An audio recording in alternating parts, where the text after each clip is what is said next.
According to the legend, this is what the last sounds must have been like for Octavia Hatcher as she heard them burying her alive, dark, alone, and scared.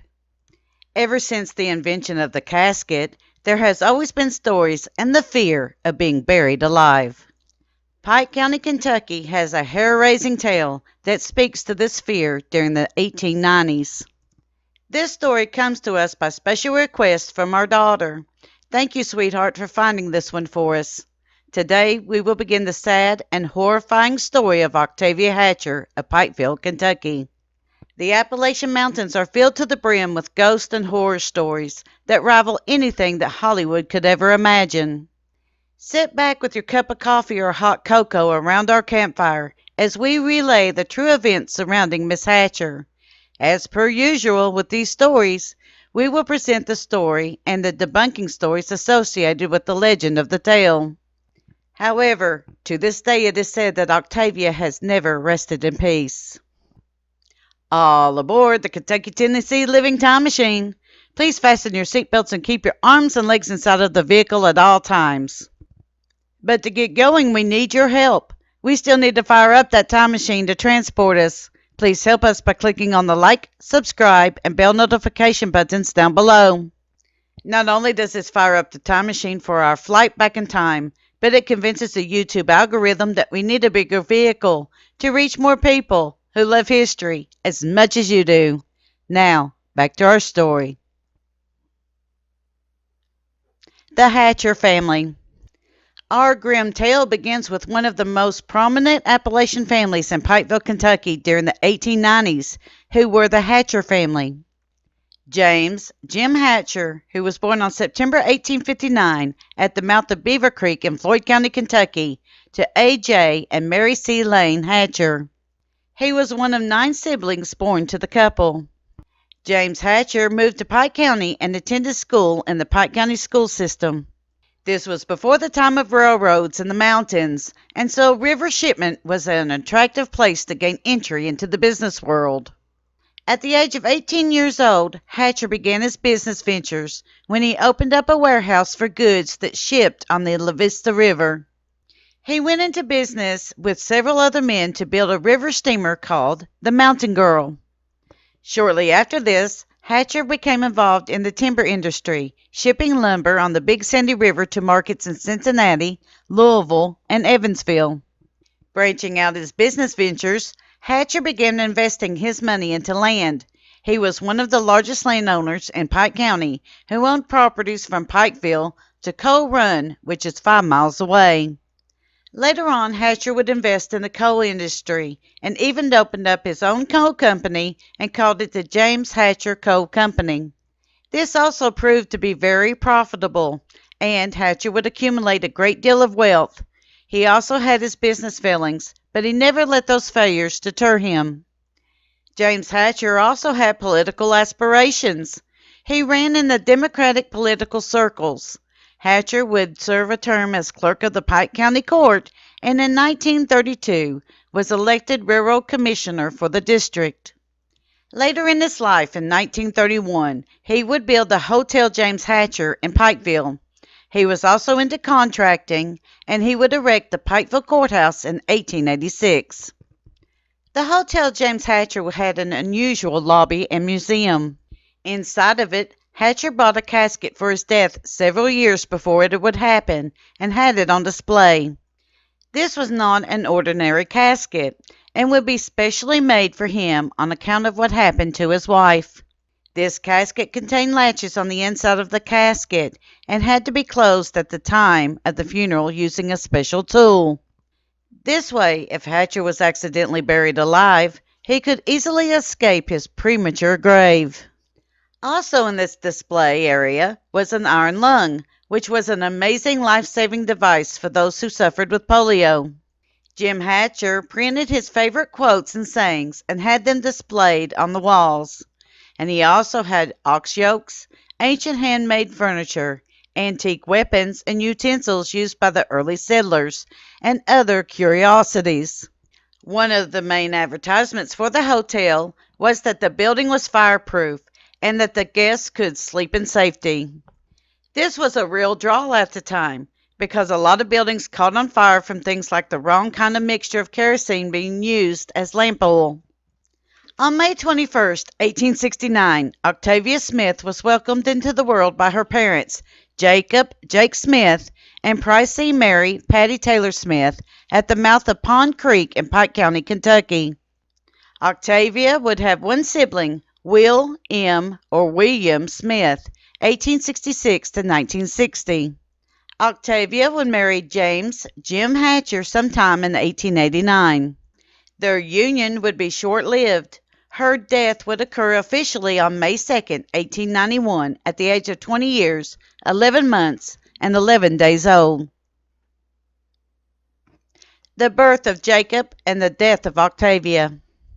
On January 3rd, 1891, Octavia would give birth to a son, whom the couple would name Jacob. The baby died one day after his birth. The gravestone states that he lived only one day. The legend has Jacob living a couple of days to several days. This event took its tragic toll upon Octavia, who fell into depression and illness and took to her bed. Sometime in April of that year, Octavia slipped into a coma. The doctors of the time were unable to find the cause of her unconscious state. It seems that she slipped deeper into this state, to the point that the doctors could not determine that she was alive or not. The doctors pronounced that Octavia had slipped away from an unknown illness on May 2nd, 1891. Because the Appalachian Mountains were unseasonably hot that year, the funeral services for Octavia was quickly carried out. Octavia's body was not embalmed, and it was thought that she would quickly decompose if she was left out for viewing per the usual time of mourning. Octavia was buried in the family plot in Pikeville, Kentucky. Octavia's illness spreads and leads to a terrifying discovery. A few days after the burial of Octavia, a strange occurrence happened in Pikeville, Kentucky. Several people began to show signs of the exact same illness, even to the point of falling into states of unconsciousness and comas.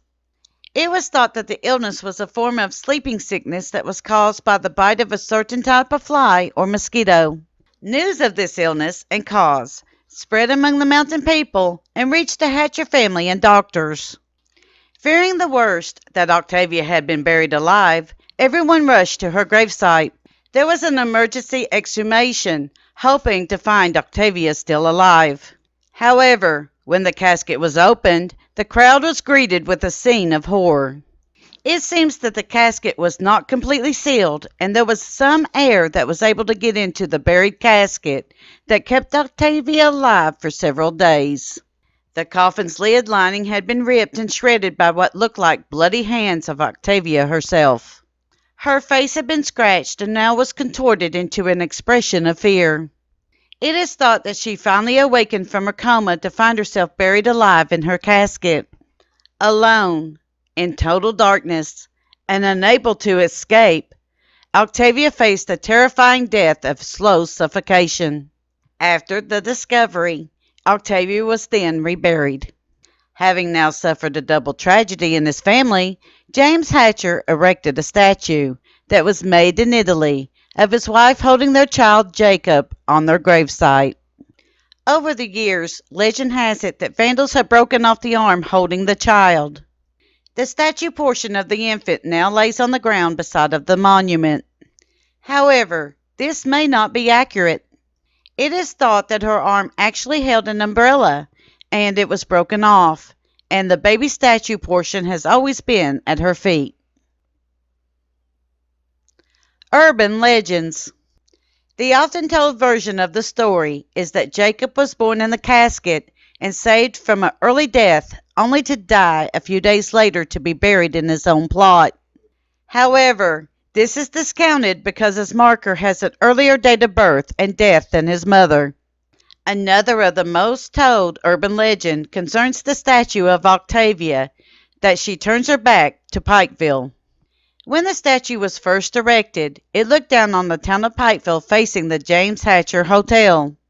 Mr. Hatcher felt a little bit of comfort knowing that his wife was looking over him. However, this comfort did not last long according to the legend. During each anniversary of her death, the statue began turning its back to the town of Pikeville for allowing Octavia to be buried alive. This was believed by everyone until it was discovered that prankster college students was behind the nocturnal movements of the statue. Another urban legend surrounding the death of Octavia was that to this day many residents who live on College Hill can still hear the screams or cries of Octavia. They also claim that there is a misty spiritual apparition near the location of her grave. There may be a logical explanation for these events. Animals, college students, or others are playing pranks, or the sound of Pikeville or the college drifting over the graveyard. Small patches of fog are not unheard of in the mountains, as weather is kind of fickle when it comes to fog and mist. Later, to debunk the legend surrounding Octavia and her infant son Jacob, writing was added to the monument. It reads, quote, Octavia J., daughter of Jacob and Pricey M. Smith, wife of James Hatcher, died May 2, 1891, aged 20 years, 11 months, and 11 days. Jacob, their infant son, died January 4, 1891, aged 1 day, unquote. A fence was also added to the site to keep people from vandalizing the gravesite. However, this has not worked very well, as her legend seems to defy the truth of what happened.